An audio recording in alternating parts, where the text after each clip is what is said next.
उत्साह जो लोगों का है, इसी से आप समझ सकते हैं कि लोगों की कितनी श्रद्धा हम सब लोगों के साथ है और हम लोगों का कितना लगाव और श्रद्धा उन लोगों के साथ है। और यही कारण रहा है, जन जन के प्रति जो हम सब लोगों का समर्पित भाव रहा है, उसके कारण लोगों ने आज हम सब लोगों का यहाँ स्वागत कार्यक्रम रखा था। और आज जितने भी लोग आए, हमने ये कहा कि हम दो लोगों का स्वागत मत करिए, हम लोग आपका स्वागत करने आए हैं, इसलिए कि आप लोगों ने पुनः एक बार आदरणीय नरेंद्र मोदी जी के और आदरणीय नीतीश कुमार जी के कामों पर मुहर लगाई है और प्रचंड बहुमत के वाली मुहर लगाई है। इसलिए आप सब लोगों का अभिनंदन है। और ये मानिए कि ये हम सब लोगों का अभिनंदन नहीं है, सभी जो लोग हैं यहाँ इकट्ठे थे उनका अभिनंदन हो रहा है। लालगंज भी विधानसभा में काफ़ी विकास हुआ है, अभी मंत्रिमंडल का विस्तार होना है। यहाँ की जो जनता है उनका डिमांड है कि आप दोनों लोगों को मंत्री बनाया जाए। क्या लगता है कि मंत्रिमंडल में? देखिए, ये हम लोगों की न चिंता का विषय है न चिंतन का विषय है। ये पार्टी को तय करना रहता है, मुख्यमंत्री जी को तय करना रहता है। इसलिए हम सब लोगों के चिंता का विषय नहीं और चिंतन का विषय नहीं, वो सब उन लोगों को करना है जिनको करना है, वो विचार कर रहे होंगे।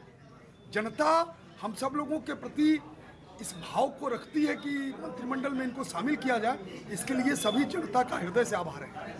लालगंज में ऐसे कोई काम जो अभी तक नहीं हुआ है, लगातार दूसरे बार लोग आपको जो है मौका दिया है, ऐसा कोई काम जो बचा हो उसको करने की इच्छा है? देखिए, हम अपने इलाके में कुछ इंडस्ट्रीज लाने की तैयारी कर रहे हैं। एक दूसरा, ग्रामीण क्षेत्रों में टोलों के अंदर प्राइवेट जमीन होने के कारण सड़कों का निर्माण नहीं हुआ है और इसके कारण बरसात में लोगों को काफ़ी कठिनाई होती है।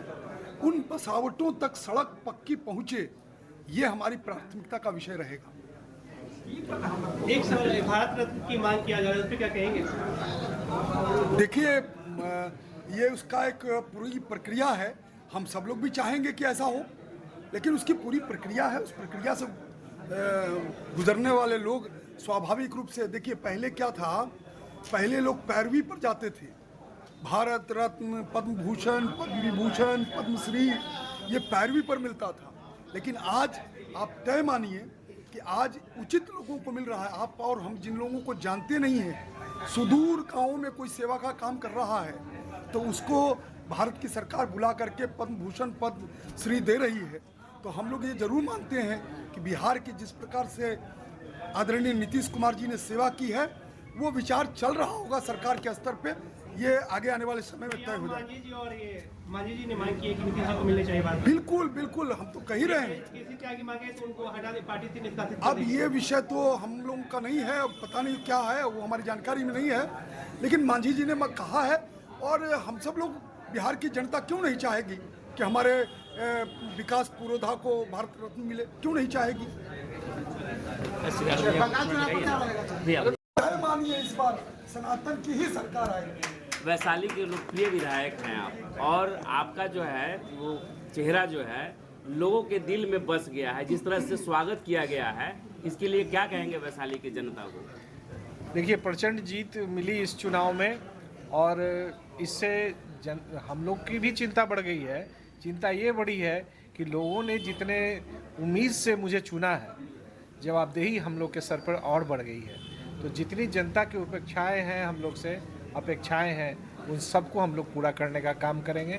आने वाले समय में जो बचे हुए कार्य हैं वो समय पर पूरा हो, यही प्रयास होगा। औद्योगिक क्षेत्र भी, मतलब आपके वैशाली क्षेत्र में आपने दिया है, डिग्री कॉलेज भी दिया है, जो वैशाली का गौरव है, विश्व पटल पर मानी जाती है, देखी जाती है, उसके लिए क्या कुछ विस्तार होगा? नहीं, अभी जो वैशाली में माननीय लालगंज के माननीय विधायक जी भी उस कार्यक्रम में थे।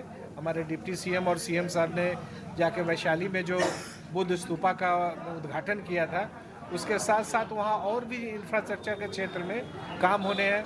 5 स्टार होटल के लिए भी ज़मीन देखी जा रही है। वहाँ पर जो अभिषेक पुष्करणी है, उसके जीर्णोद्धार का भी कार्य प्रारंभ है। 29 करोड़ की लागत से उस सरोवर का जीर्णोद्धार हो रहा है। वहाँ पर कैफेटेरिया हो या बोटिंग की व्यवस्था हो और प्रॉपर ढंग से उसकी सजावट के कार्य हो रहे हैं। तो वैशाली के साथ साथ और भी जो तीनों प्रखंड है उसमें सारे विकास के कार्य होने हैं, वो सब समय पर।